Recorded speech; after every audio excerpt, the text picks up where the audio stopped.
The cold declaration echoed through the narrow cabin. Either explain why I was stripped of my first-class seat, or this plane will not take off. The entire economy section fell silent. Confused eyes darted. Hands fastening seatbelts froze mid-motion.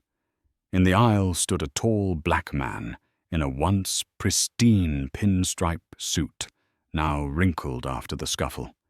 His stance steady, his presence unyielding. No one knew that this man, Xavier Brooks, 44, was the CEO of Sentinel Labs, a multi-billion-dollar cybersecurity empire. To the flight attendant who had shoved him into Seat 24C, he was nothing more than a troublesome passenger, clinging to a privilege she believed did not belong to him. Xavier's voice was low, never shouting, yet each word struck with the force of a hammer. In the dim yellow cabin lights, his eyes burned with resolve, the kind born only of those who had endured countless moments of humiliation, yet refused to bow. Passengers whispered around him. Some sighed in annoyance, muttering about another delay. Others stayed quiet, watching closely, sensing this was about far more than a seat. Xavier drew a long breath. For a fleeting moment, childhood memories rushed back. A boy from Southside Chicago, son of a steelworker and a grade school teacher, mistaken for a janitor at his very first executive meeting. The scar still ached, and each dismissal brought it back to life. He had graduated from Northwestern and Harvard Business School, built Sentinel from a run-down rental into a global fortress of code and firewalls. Yet today, holding a first-class ticket with his name boldly printed, they shoved him to the back of the plane under the excuse of weight balancing. A blatant lie. Across the aisle, 31-year-old tech journalist Ethan Park raised his phone. The name Xavier Brooks was no stranger. He knew this was the mind behind the very security system thousands of corporations relied on. A billionaire CEO in economy. Ethan's chest tightened. This was not a seating error. At the front, flight attendant Sandra Keene, 30th&6, bit her lip. She had been the one who whispered to the gate agent that this passenger doesn't fit first class. Now, it was spiraling beyond her control. Her heart raced, but her face clung to arrogance. Who was he, really? Just a man in a sharp suit, but in her eyes not worthy. Xavier stepped forward, his voice calm but carrying weight. I don't ask for priority. I don't ask for privilege. I ask for truth. And if truth is buried, then we will all sit it here until it rises. A charge surged through the cabin. Phones appeared, cameras flicked on. The air grew heavy, like the silence before a storm. In the cockpit, Captain Patrick O'Neill, 55, frowned at the report from the lead attendant. Passenger refuses to sit. Claims discrimination. He was used to disruptions, but the tone of the report was different this time, shaken, unsteady. O'Neill knew instinctively this was no small disturbance. This was a media bomb, waiting to explode. Xavier remained still, breathing evenly, but inside burned a fire. He thought of his wife, Liana Brooks, a pediatrician who told him every morning, "Don't let them make you forget your worth." He thought of the hundreds of young employees at Sentinel, many black like him, many who had been doubted for no reason other than where they came from. If he backed down today, what lesson would that teach them? That silence was the only way to survive?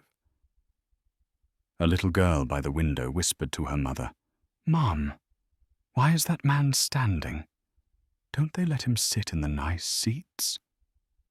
The mother pulled her close, eyes torn between pity and fear. Ethan Park hit publish. The tweet blazed onto screens. Sentinel Labs CEO Xavier Brooks forced out of first class with excuse weight balancing. Seat 2A empty. Hashtag grounded by bias. Notifications flared instantly. A wave had begun. Xavier knew it now.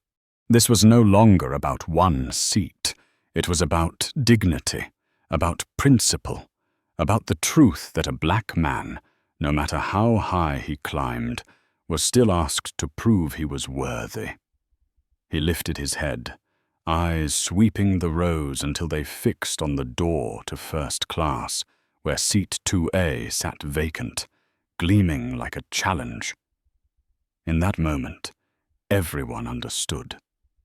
This was not an ordinary passenger. He was a storm, forming right before their eyes.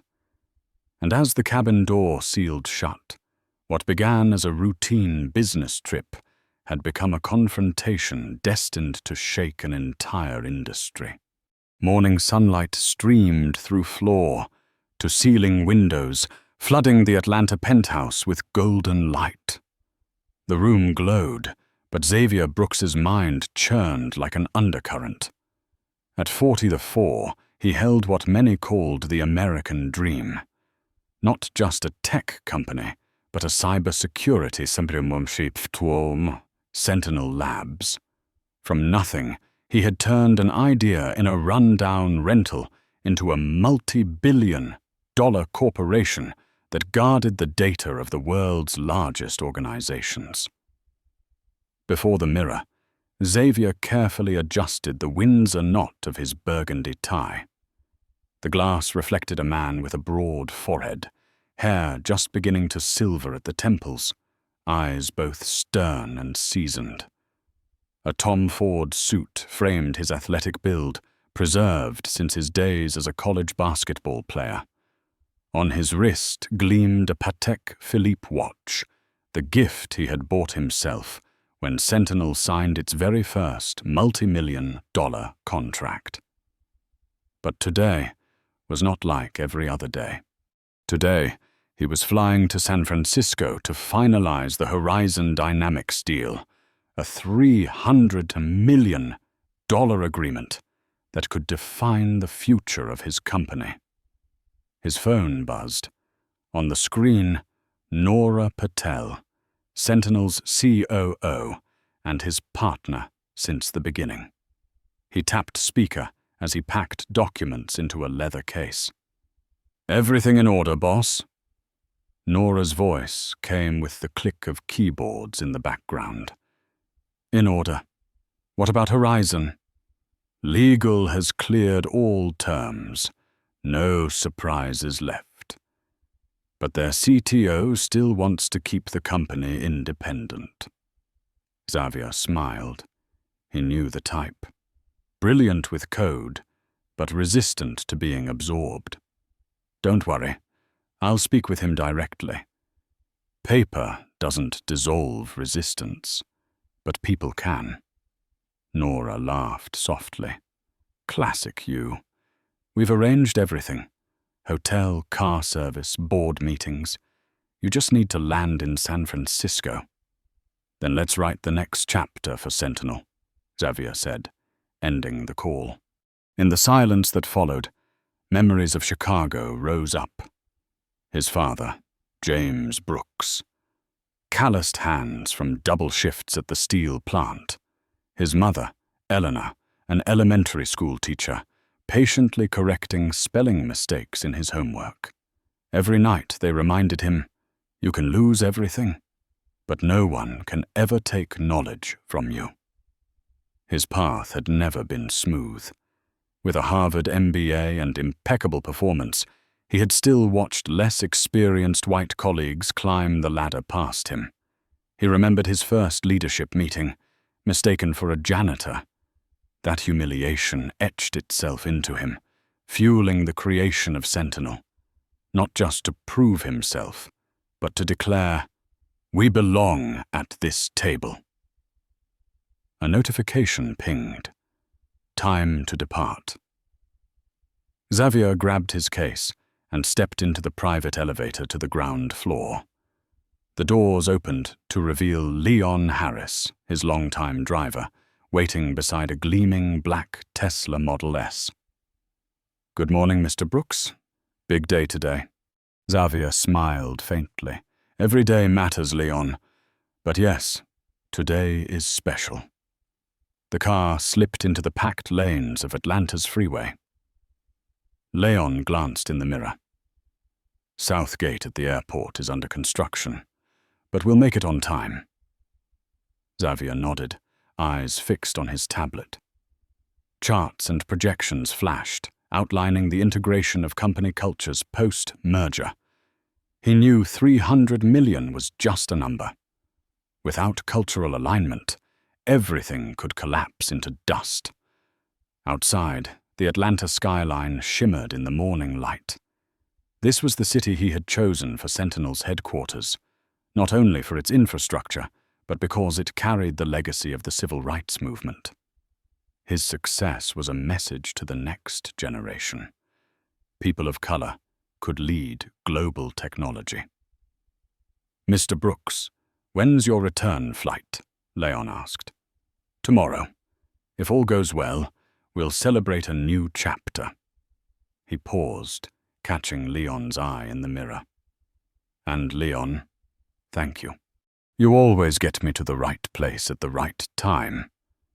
"Just doing my job, sir. And doing it exceptionally," Xavier replied quietly. The Tesla turned into Hartsfield-Jackson International Airport. His heartbeat slowed. The day had arrived. Through the years, he had mastered the art of remaining calm under every scrutinizing glance. But what he could not anticipate was that today's greatest challenge would not be in Horizon's boardroom. It was waiting for him at the boarding gate. And this business trip would not be only a deal. It would become a public battle for dignity. The glass doors of Hartsfield-Jackson International Airport opened, and the Monday morning crowd poured in like a flood. Wheels of suitcases rattled, announcements echoed overhead. The smell of fresh coffee mixed with the cold metallic scent of the vast space.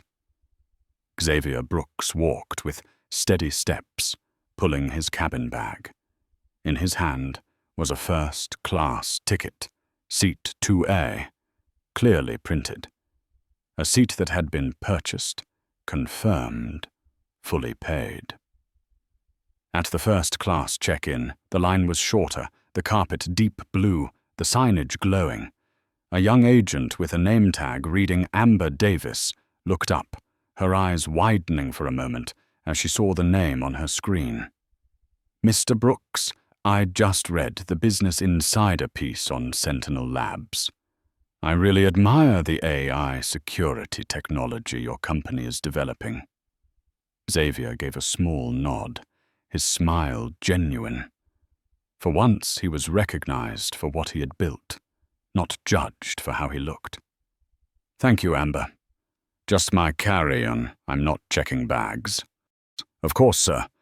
Seat 2A, gate B23, first class. The lounge is near B12. Have a great flight." As Amber printed his boarding pass, an older colleague at the counter beside her cast a longer glance than necessary. His eyes scanned Xavier's suit thread by thread, as though questioning whether this black man truly belonged in the priority line. Xavier recognized that look instantly. He had seen it all his life. A look of doubt. A look that silently challenged his right to belong. He said nothing, only smiled, took the boarding pass, and walked on. But his steps grew heavier. At security, the pre-check line for priority passengers moved quickly. When it was his turn, the screener held his ticket and ID longer than usual. A frown appeared. "Sir, please step aside for additional screening." "Is there a problem?" Xavier asked evenly. He already knew the answer. "Random selection, sir." Random. A word he had heard too many times.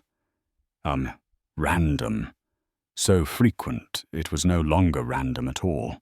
While a few white businessmen breezed past, he was scanned again, his bag rifled through.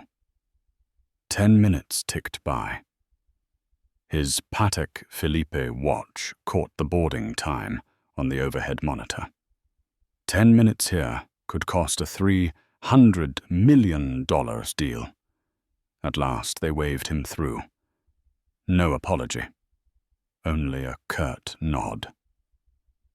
As he walked, his eyes met those of a young black security officer. The man gave a subtle nod, his gaze heavy with understanding. No words were needed. The message was clear. "I know. I've been there too." Moving on, Xavier paused when he saw an elderly couple fumbling at the departures board. The man, grey-haired, raised a hand. "Hey, son, can you tell us where gate C42 is? We're running late." Xavier looked down at himself. A $3,000 suit, polished leather bag. No name tag, no uniform. Yet to them, he looked like staff. "I don't work here, sir," Xavier replied calmly. "But walk straight down this hall, then turn left. You'll see the train to Concourse C." The wife leaned close, whispering something. The husband quickly said, "Sorry, we thought—" "It's fine." Xavier cut him off with a smile, then turned away. A cold smile that hid a knife driven deep. At gate B15, a young man in a service uniform froze when he saw him. His tag read, Jamal Owens. "Mr. Brooks, Sentinel Labs?" Xavier stopped, nodded. "Yes, that's me. I'm studying computer science at Georgia State. My cousin was the first in our family to go to college thanks to your foundation scholarship." "Thank you." The tightness in Xavier's chest eased. "How is she doing?" "She's excelling, sir. But I'm studying too, working and studying. Sometimes I feel exhausted. Some people still think I'm not good enough just because—" Jamal trailed off, his eyes glistening. Xavier placed a hand on his shoulder. "This field will test you twice as hard. But remember, excellence is your armor. Document everything you achieve. Build a record no one can deny, and find a mentor you can trust." He pulled a card from his pocket and handed it to Jamal. "Email my office. We have a flexible internship program. It might fit your schedule." Jamal's eyes lit up. "Really?" "Thank you, sir."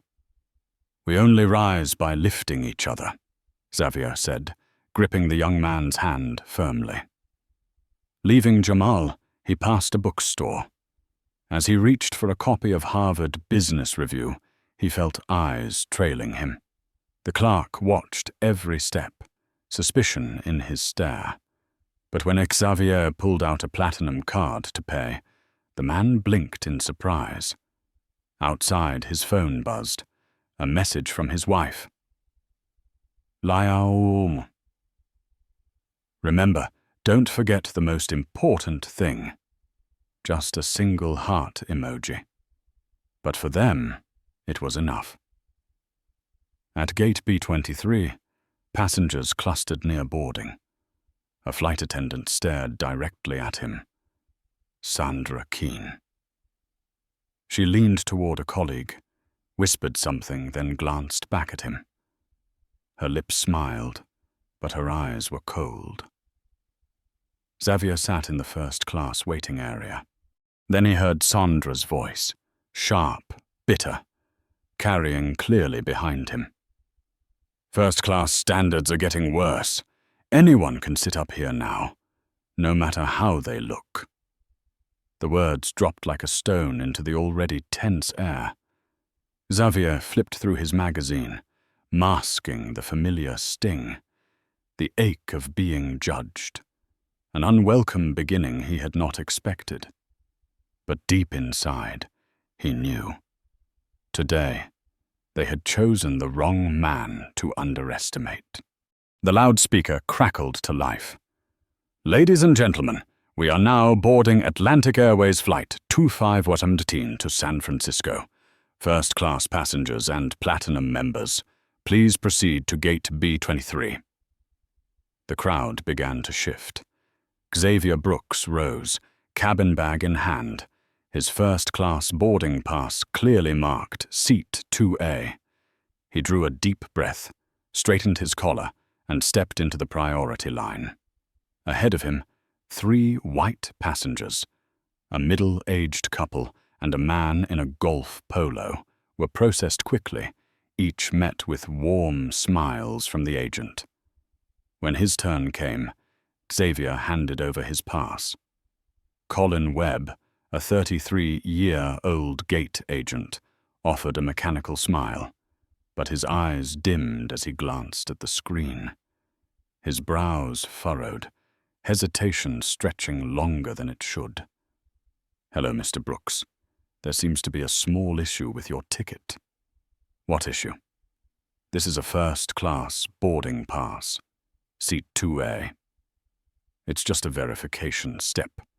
Please step aside for a moment." The line behind him began to bunch up, impatient murmurs rising.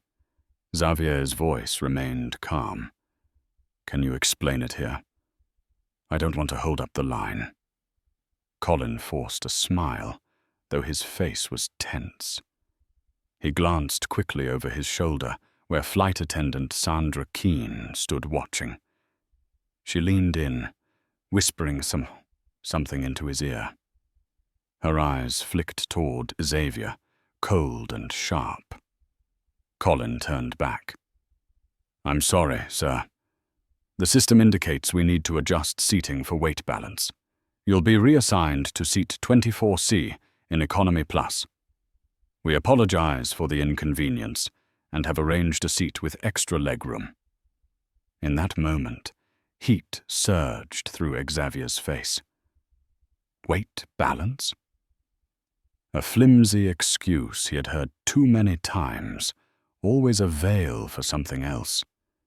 He kept his voice controlled. "I purchased and paid for first class. This is an important business trip. I do not accept a downgrade without clear justification. Let me speak to a supervisor." Colin faltered. "We're closing the flight shortly. If you wish to file a complaint, please do so with customer service after landing. For now, I need you to accept the new seat so we don't delay departure." Around them, passengers whispered. Some shook their heads in sympathy. Others looked annoyed at the delay. Xavier knew these looks too well. If he resisted, he would be branded the disruptive black man. If he stayed silent, he would lose what was rightfully his. He pressed each word. "I want to see documentation proving this decision." Colin avoided his gaze. "I don't have the details, sir. This came from operations." Sandra stepped forward, her voice dripping with sugar, though her eyes stayed icy. "Please accept the new seat. Economy Plus is still comfortable for such a short flight." For a fleeting moment, her lips curved in triumph. The pressure of the long line behind forced Xavier's choice. His grip tightened on the handle of his bag, the fire in his chest burning hotter. Finally, He accepted the new boarding pass for 24C, but his eyes never left Sandra. They were not the eyes of a man conceding, but of one recording every false smile, every lie, committing it all to memory. As he walked the jet bridge, Xavier passed through first class. Warm golden light, wide leather seats. He counted the rows. Seat 2A, his seat, still empty. No one had taken it. At that moment, his eyes met those of Talia Monroe, a black flight attendant serving in first class. Her gaze dropped to the economy ticket in his hand, then flicked to the empty 2A. She gave a subtle nod, a signal unspoken. "I know what is happening, and I stand with you." Xavier clenched his jaw and continued silently toward the back of the plane. Row 24C was cramped, wedged between strangers. He placed his bag above, sat down, his pulse pounding. His mind raced with calculations, when to resist, how to speak without being removed. The man beside him turned, glasses reflecting the cabin light. "Excuse me, are you Xavier Brooks, CEO of Sentinel Labs?" Xavier nodded, slightly caught off guard. "I'm Ethan Park, tech journalist. I interviewed your creative director last month. But why are you sitting here? I just passed through first class and saw 2A empty." The words cut like a knife. Xavier gave a thin smile, his voice cold. "They said it was for weight balance." "That's impossible," Ethan frowned. "I could take a picture of that seat. This isn't just a mistake." He raised his phone, snapped a photo of first class. The screen showed it clearly. Seat 2A, empty. He turned back to Xavier, whispering, "This needs to be exposed. Right now." Xavier stared at the image, hot blood rushing through his veins. He understood then. Flight 2517 would not just carry him to San Francisco to close a deal. It was about to become a battlefield where he would have to stand, not just for himself, but for everyone ever pushed away from the place they rightfully belonged. Seat 24C was crammed between two strangers.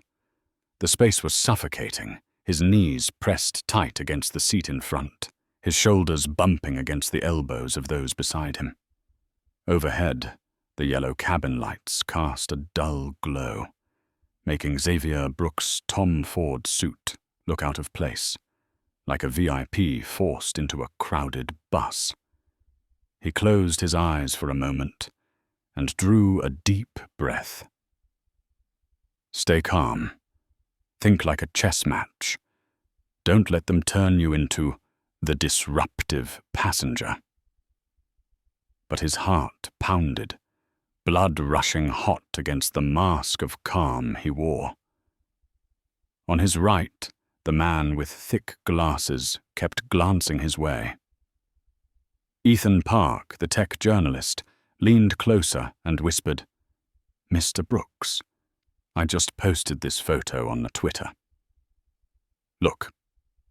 The screen lit up, showing seat 2A completely empty with the caption, "Curious why Sentinel Labs CEO Xavier Brooks is sitting in economy while his first-class seat remains vacant. Atlantic Airways, how do you explain weight balancing?" Beneath it, notifications exploded. Several major tech accounts had already shared it. Within minutes, hundreds of likes and comments rolled in. The hashtag #grounded by bias sparked like tinder in a dry forest.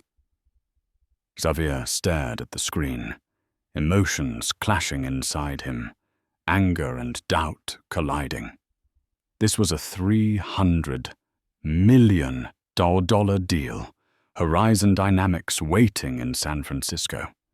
A public scandal could derail everything, yet the echo of the past pressed on him. There are times when silence is the same as complicity. He opened his eyes, staring forward. Through the narrow gap between the seats, first class glowed bright, passengers sipping champagne over white linen. And there it was, seat 2A, still empty, mocking him. A familiar figure passed by, Talia Monroe, the black flight attendant. Her eyes flicked toward him, then she deliberately dropped a napkin onto his tray. When he unfolded it, his chest tightened. It was a small printout of the passenger manifest. His name, seat 2A, with no changes listed. In the corner, scrawled in pen, "This isn't right." Xavier gripped the paper, feeling fire ignite inside. He wasn't alone. Someone on the inside had seen and acknowledged the truth. The soft tapping of phone keys. Ethan was still updating, his eyes bright. The post is spreading fast. Tech leaders are tagging Atlantic Airways. They can't stay silent much longer. "Ethan," Xavier murmured, calm but firm. "This isn't about a seat. It's a test of dignity." On his left, the man who had been silent until now shifted and leaned closer. "Sorry. I couldn't help overhearing. What they did was wrong. I saw them hold you at the gate. I'll testify if needed." Xavier nodded, sensing a small wave of support spreading through the cabin. The intercom buzzed, announcing final boarding.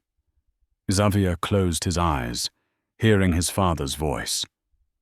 "Sometimes, silence is just a ticket for them to repeat injustice again."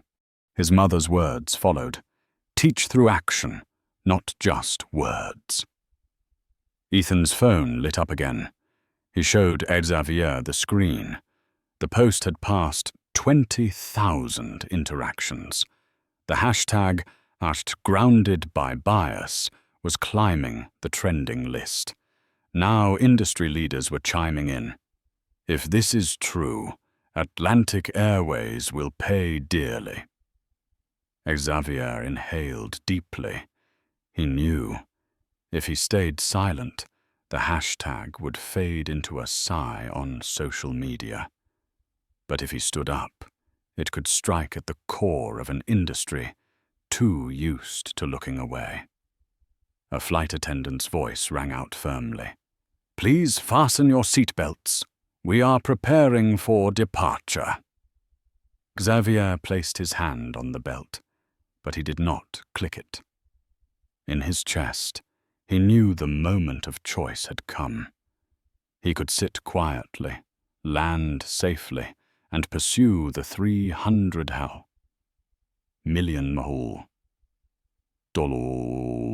dollar deal. Or he could stand, risk everything, removal, humiliation, even his career. But he also knew, if not now, then when?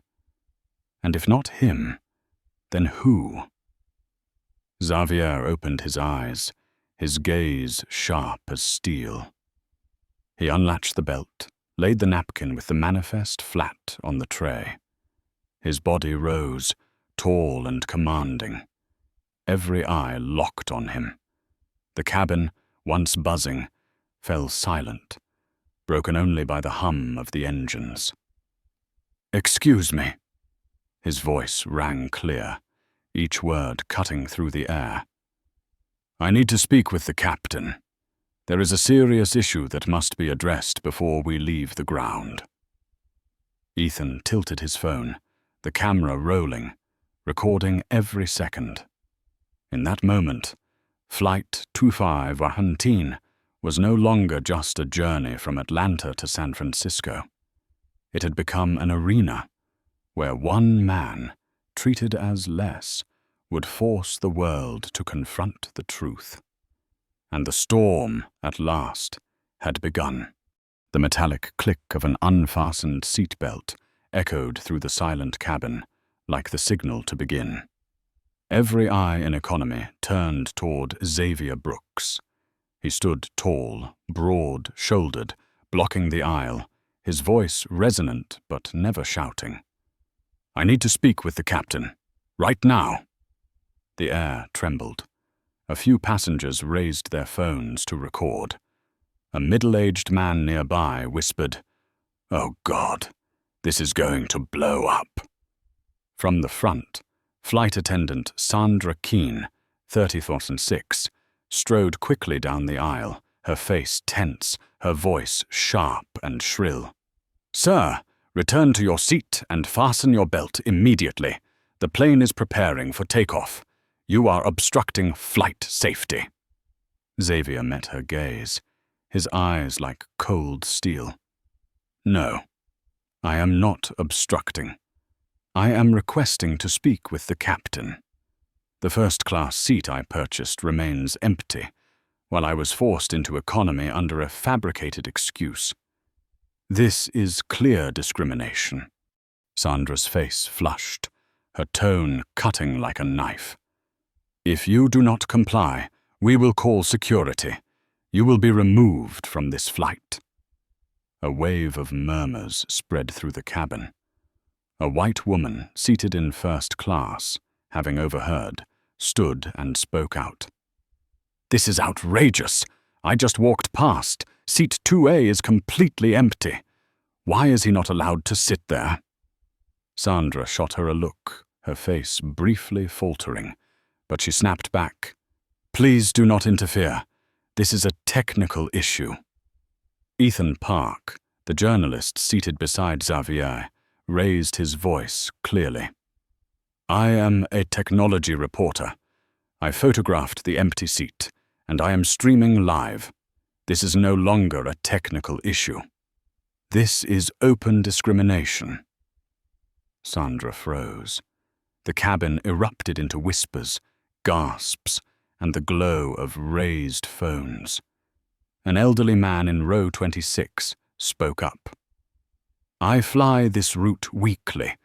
I have never once seen weight balance used to move passengers after boarding. Not once." Xavier stepped forward. He was not angry, not threatening, but the determination in his eyes silenced the cabin. "I will not leave this flight.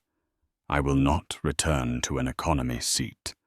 I will only accept an explanation from the highest authority on this plane." The captain.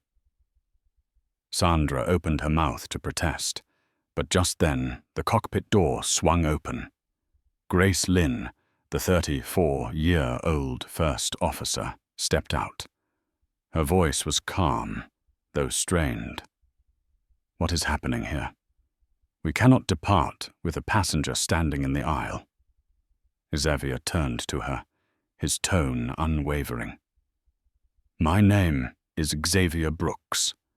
I purchased first class, seat 2A. I was forced into economy under the excuse of weight balance, while that seat remains empty. I demand an explanation from the captain." Grace hesitated, her eyes catching on the napkin Xavier had placed on the tray table, the manifest printed with his name and seat 2A. She was silent for a moment, then nodded. "I'll call the captain." Sandra's voice rose in panic. "Grace, don't! We are already late. Better late than airborne in this condition." Grace cut her off coldly. Moments later, Patrick O'Neill, the 55-year-old captain, emerged. Tall, salt and pepper hair, the commanding presence of a man used to authority. He scanned the scene, his deep voice filling the cabin. "What is going on here?" Sandra rushed to answer. "Captain, this passenger is refusing his assigned seat and disrupting the flight." Xavier lifted both boarding passes, one showing first class, the other economy.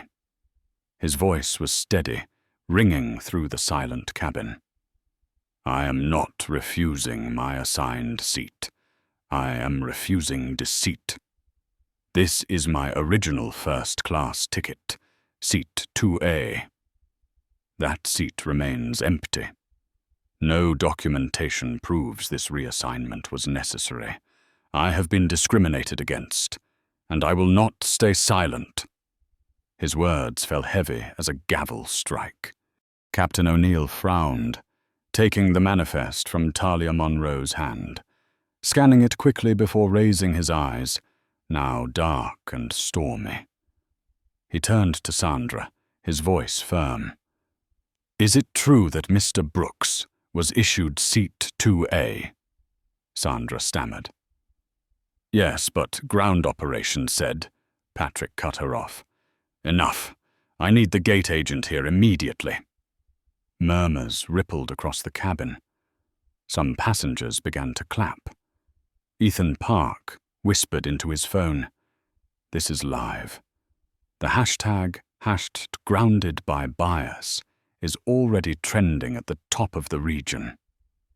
Xavier stood tall, not triumphant, not rushing. In his chest spread a strange calm. He knew this battle had already outgrown a single airplane seat. It had become a declaration of war on the system itself. Sandra lowered her head, sweat beading at her temple. Xavier lifted his chin, his eyes burning with resolve. If he was forced off this flight today, then at least the entire world would know why. And in that moment, the line between an ordinary journey and a historic turning point was erased forever. The air inside the cabin was so thick it could be cut with a knife. Captain Patrick O'Neill kept his voice stern. "Call the gate agent here immediately." Minutes later, hurried footsteps echoed down the jet bridge. Colin Webb, the gate agent, appeared. His face was pale, sweat beading on his forehead, the passenger manifest clutched tightly in his hand. Patrick pointed straight at Xavier. "Can you explain why this passenger, with a clear first-class ticket, was forced into economy while seat 2A remains empty?" Colin swallowed hard, his eyes darting away. "Captain, the system flagged a weight balance issue, so we thought it was best to make an adjustment." Talia Monroe, the black flight attendant, stepped forward, holding up her tablet with the manifest on display. Her voice was sharp, every word like a blade. "There was no such alert. I just checked directly.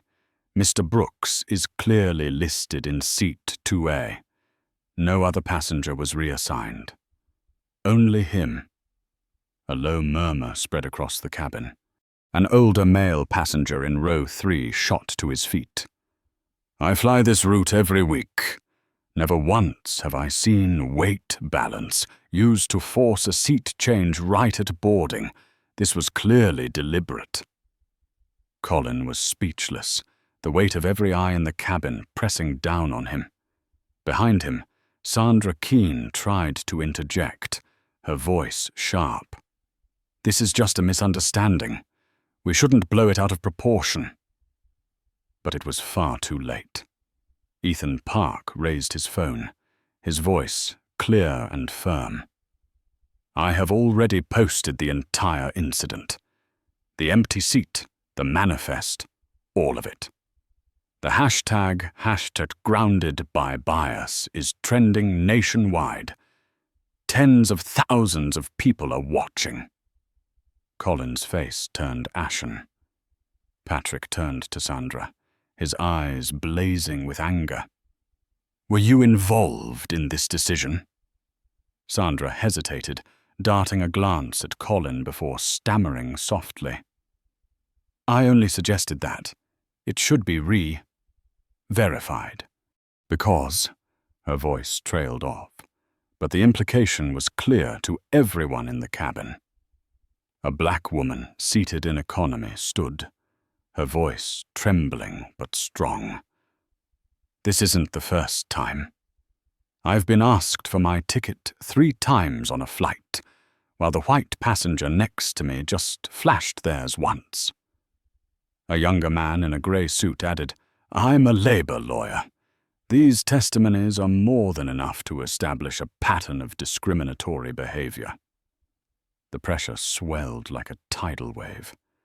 Patrick O'Neill exhaled heavily, his eyes locking on Colin and Sandra. "You two have created a situation that threatens not only this airline, but the integrity of the entire industry." In that moment, Ethan's phone buzzed furiously. He looked up, his voice excited. "Breaking news! CNN and Reuters have picked up the story. They're running it as breaking. A CEO forced out of first class due to discrimination. This has moved beyond Twitter." Xavier remained standing tall, his hand gripping the manifest that Talia had given him. But inside, his heart pounded not with fear, but with the realization that this time the truth would not be buried in the shadows. This time, the whole world was watching. He drew a deep breath, his voice steady, calm, yet sharp as steel. "I am not seeking privilege. I am seeking fairness. If I stay silent today, tomorrow there will be dozens, hundreds of passengers treated the same way. Enough. This must be the last time." Thunderous applause erupted from the rear of the cabin. Several passengers shouted out, "That's right! Give him back his seat. We're with you." Sandra's face drained of color as she stepped back, her lips trembling, unable to form words. Colin bowed his head, trembling, avoiding every accusing gaze. Patrick raised a hand, signaling for quiet, then turned to Xavier. "Mr. Brooks, on behalf of the airline, I apologize for what has happened. But I must coordinate with higher management before making a final decision." At that moment, a voice rang out over the crew intercom. "Captain O'Neill, this is Martin Alvarez, ground supervisor. I'm boarding now with Olivia Grant, regional director. We need to talk." All eyes turned toward the aisle. 2 new figures entered, their faces stern, their eyes sweeping across the cabin. The plane had become a stage for a confrontation far greater, where those who once hid behind the excuse of technicalities were about to have their masks ripped away before dozens of raised cameras. And Xavier, still standing firm in the aisle, knew this was only the beginning. The real storm was rising, no longer confined to a single flight, but reaching into the very heart of an entire industry. The cockpit door closed behind Xavier Brooks, and the cramped flight deck instantly transformed into an emergency boardroom. In front of him sat Captain Patrick O'Neill, First Officer Grace Lynn, Ground Supervisor Martin Alvarez, and Regional Director Olivia Grant. The dim glow of the control panels lit their tense faces, like a closed door trial. The airline's satellite phone was on speaker, and a sharp female voice cut through. "This is Rebecca Sanderson, Eastern Regional Director for Atlantic Airways. Mr. Brooks, first I want to extend my apologies." Xavier placed the manifest Talia had given him on the console, his tone calm, but with a blade hidden in every word. "Apologies are not enough. The fact is my first-class seat was left empty. I was forced into economy with a fabricated excuse. And I am not the first." Olivia Grant interjected, her voice clipped. "Mr. Brooks, we will investigate. But the plane is nearly an hour late. Perhaps this can be addressed once we land." Xavier cut her off, his words striking like a hammer. "No, This happened in public, in front of hundreds of witnesses.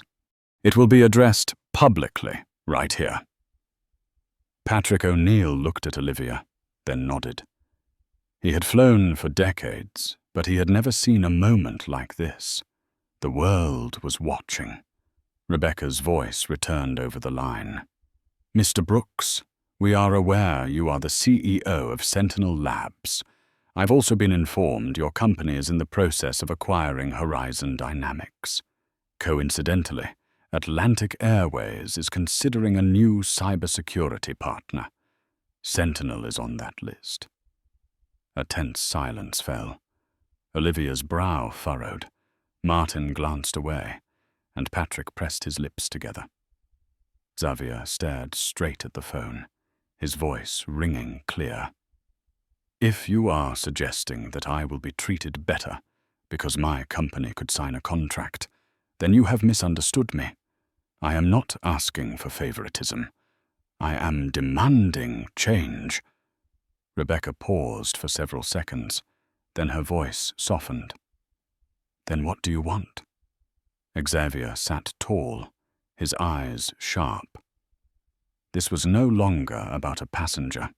It was the moment of a leader. I want Atlantic Airways to commit to 3 things right now. First, mandatory anti-bias training for all frontline employees. Second, a transparent system to log and handle discrimination complaints. Third, the creation of a diversity advisory council with real authority to oversee company policy. He paused, scanning the faces in the cockpit before continuing. And Sentinel Labs is ready to provide the technical solution to track and report this data, free of charge. Not because I want a contract, but because I want to ensure this never happens again. Patrick leaned back in his chair, a flicker of respect in his eyes. Grace Lynn gave a subtle nod, as if she were witnessing a strategic presentation rather than a mid-air dispute. Martin Alvarez shook his head. Mr. Brooks, what you propose would require enormous resources and time. It cannot be promised on the spot. Xavier fired back, his tone cold as steel. More costly than the 3% your stock just lost in the past hour because the hashtag grounded by bias is exploding nationwide? The question landed with the weight of an anvil. Olivia glanced down at her phone, her face paling as the CNN alert flashed. Black CEO forced out of first class. Atlantic Airways faces discrimination scandal. Rebecca's voice came again, changed now, no longer rigid, but edged with concession. Mr. Brooks, I hear you. I will take your proposal to the executive board. But this flight must depart. If you agree to return to your first-class seat, we will release a statement immediately, pledging a full review and reforms. Xavier nodded slowly. I agree on one condition. The statement must be public before this plane leaves the ground. The passengers here are witnesses. They deserve transparency. Patrick turned to Martin and Olivia, his voice steady. I agree. If this is not resolved now, the crisis will only deepen before we are airborne. Silence held the room. Then Rebecca exhaled, her final words heavy with resignation. Very well. I will draft the statement now. Mr. Brooks, please return to seat 2A. This story will not end here, but it will begin a true change. Xavier closed his eyes briefly, exhaling deeply. He knew the battle was far from over, but he had shifted the balance. No longer a lone passenger against a flight attendant. He was now confronting the system itself and forcing it to yield.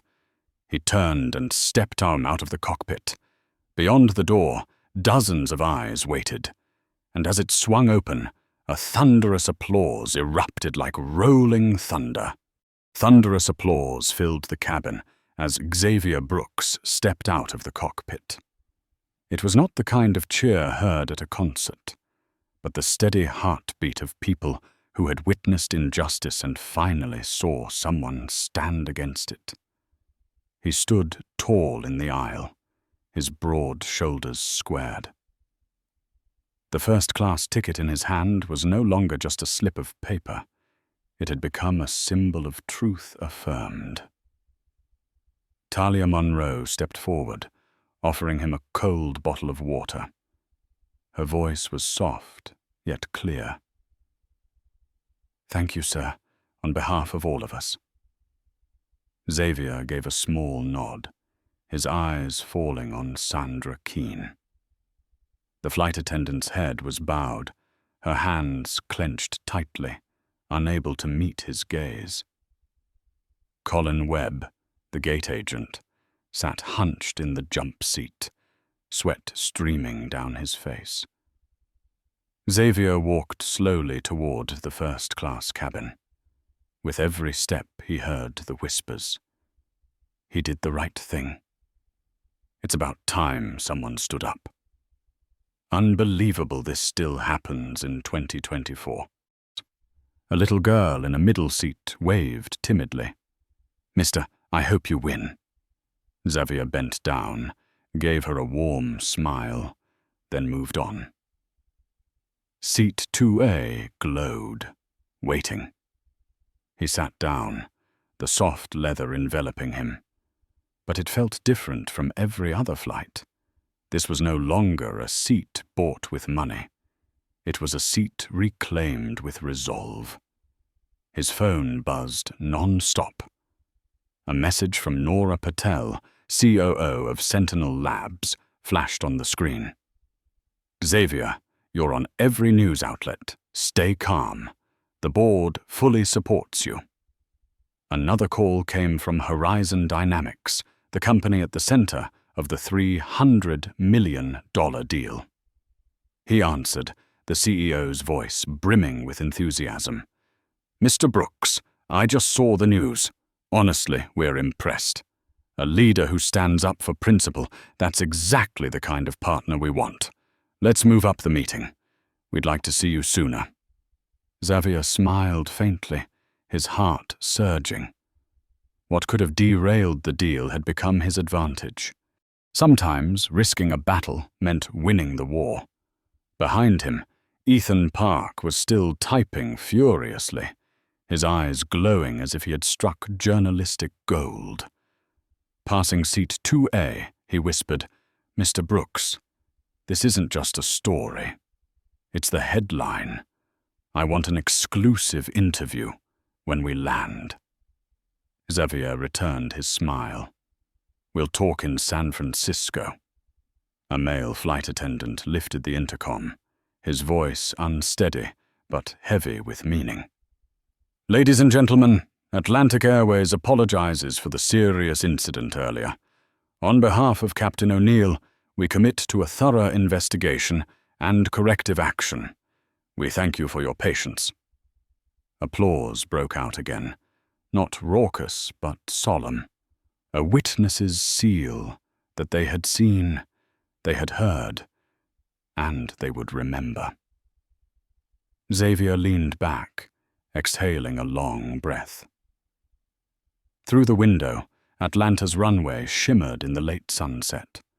The aircraft began to taxi, slow and steady. His phone buzzed once more. A message from Liana Brooks. His wife. "I'm watching. I'm proud. This is why I chose you from the very start." He closed his eyes, letting the emotions wash over him. All his life he had swallowed 1,000 small humiliations. But today, he chose differently. And the world had seen it. Captain Patrick O'Neill's voice filled the cabin as the plane accelerated. "Ladies and gentlemen, today we are not only departing for San Francisco, we are departing toward a fairer future, where every passenger is treated with dignity, Atlantic Airways is committed to change. Thank you for flying with us." The aircraft lifted off, Atlanta shrinking behind them. In that moment, Xavier understood that the $300 million deal was no longer the most important news of the day. More important was the invisible contract he had signed with society, that he would never again stay silent in the face of injustice. Ethan leaned over. "Mr. Tosinkos." "Brooks, did you know? The hashtag #GroundedByBias has surpassed 2 million mentions in just 1 hour. You've started a movement." Xavier looked out the window at the vast stretch of blue sky. His voice was low, steady. "Sometimes the most important flight doesn't just take you to a city. It takes the whole world to a new destination. Justice." The aircraft soared into the clouds, leaving Atlanta small and distant. Ahead lay a wide, open future, where one reclaimed seat could become a torch lighting the path for millions. 6 months after the fateful flight 2517, the blinding lights of the Chicago Convention Center reflected across the face of Xavier Brooks. More than 3,000 people filled the hall. Tech leaders, investors, young students with burning ambition, all fell silent as he stepped onto the stage. On the massive LED screen behind him, the words glowed. "Integrity is non-negotiable. Pham Jia, Không Thể Mặc Cả." Xavier's voice resonated, deep and warm, yet carrying the force of fire. Innovation is not only about writing new lines of code. Innovation is about daring to rewrite realities that have decayed. 6 months ago, I stood up on a flight, not to claim a seat, but to reclaim dignity. For all of us. Applause roared, then quickly hushed, as if the audience wished to preserve the solemnity of the moment. In the front row, Nora Patel, now executive chair of Sentinel Labs, nodded quietly with pride. Beside her sat Ethan Park, the tech journalist who had turned the story of Flight 2517 into a series of reports that won national awards. It was not just Sentinel that had changed. The entire airline industry was forced to shift. After a media firestorm, Atlantic Airways was compelled to implement every demand Xavier had made. Every frontline employee was required to undergo anti-bias training. A transparent reporting system for discrimination complaints was established, with data published quarterly. A diversity advisory council was created, empowered with the authority to veto unjust policies. And perhaps most notably, Talia Monroe, the flight attendant who had courageously spoken up, was appointed Vice President of Passenger Equity. Sandra Keene, the flight attendant who had played a role in the incident, was dismissed. Yet instead of disappearing, she returned to school, studied labor relations, and later became a speaker on recognizing unconscious bias. A strange irony. The one who once inflicted harm became a living witness to change. Colin Webb, the gate agent, after a month of training and facing the consequences, was retained. He joined the Employee Advisory Council and sent a handwritten letter to Xavier. "That day I was a coward, but because of you, I learned the value of saying no to what is wrong." The story of Flight 2517 spread even further. 3 other major airlines immediately rolled out bias reporting systems powered by Sentinel technology. Other service industries, banks, hotels, retail chains, began studying the Brooks Standard as a new benchmark of fairness in customer experience. Xavier's speech continued, his cadence rising, each sentence striking like a hammer carving into memory. Leadership is not sitting in the seat of power. Leadership is standing up when sitting down would be easier. Leadership is speaking truth when silence would be safer. Applause thundered again, this time unrestrained. The hall erupted. As Xavier stepped down from the stage, his phone buzzed. A message from Lyanna Brooks, his wife. "I'm watching live. I'm prouder than ever. But don't forget dinner with the kids tonight. They need you as much as the world does." Xavier smiled, peace filling his chest. He knew every great battle out there began with the small values within the family. The next day, he was scheduled to fly again from Atlanta to San Francisco. Same flight number, same route. Flight 25117. At gate B23, the check, in agent, a young South Asian woman, bowed warmly. "Welcome back, Mr. Brooks. Thank you for what you've brought to this airline and to the industry. Seat 2A is ready." No suspicious glances, no bitter whispers, only respect. Xavier boarded the plane. In first class, Captain Patrick O'Neill greeted him with a firm handshake. "It's an honor to fly with you again, Mr. Brooks. In the past 6 months, our airline has changed greatly." "Not just the airline, Patrick," Xavier replied, his eyes alight. "The whole world." The plane lifted off, rising into the deep blue sky. Through the window, Atlanta shrank, but in Xavier's heart, a great belief expanded. True change could begin with a single seat taken away, as long as one had the courage to stand up and reclaim it. He remembered his father's words. "Sometimes silence is complicity. Know where the line is." And today, looking out at the horizon, he thought, "I did not stay silent. And that line has finally been redrawn." The aircraft climbed higher, leaving grey clouds behind.